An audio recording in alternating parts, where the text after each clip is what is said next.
Norte del Cauca. Allí en esa zona del suroccidente colombiano confluyen todos los elementos de la historia del conflicto. Es el microcosmos del país.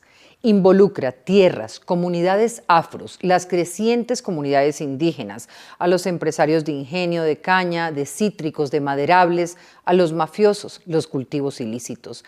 Es un círculo que condena a sus pobladores, pero sobre todo pone a prueba el discurso de Gustavo Petro, con sus apuestas de diálogo social, de reforma rural, de la productividad de las tierras, del cambio en la forma de luchar contra las drogas. Va mucho más allá del concepto de paz total, o mejor, solo en la medida en que la institucionalidad solucione los problemas de esa región, podremos hablar de una paz total sin impunidad.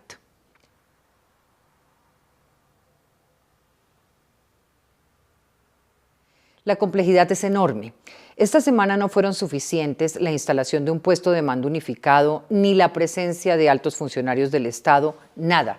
Lo que ocurrió mostró un enfrentamiento entre comunidades afros e indígenas, donde las mafias de rentas ilegales pescan en río revuelto.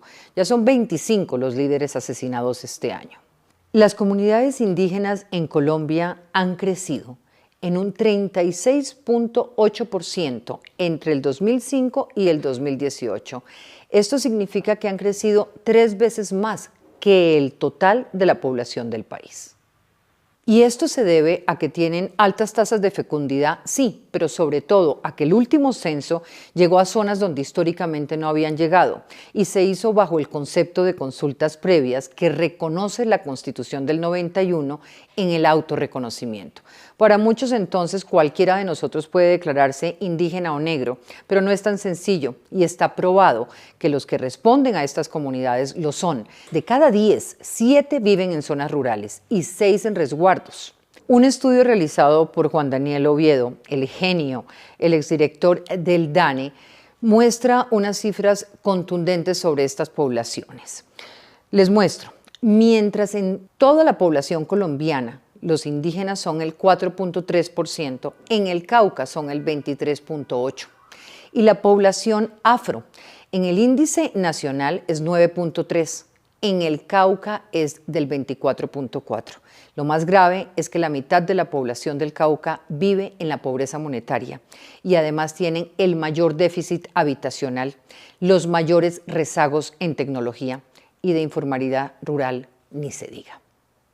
Dicho esto, la pretensión de los indígenas por recuperar la madre tierra se tropieza con las reclamaciones de los derechos al trabajo de las comunidades, precisamente las afro, que son las que están produciendo la tierra.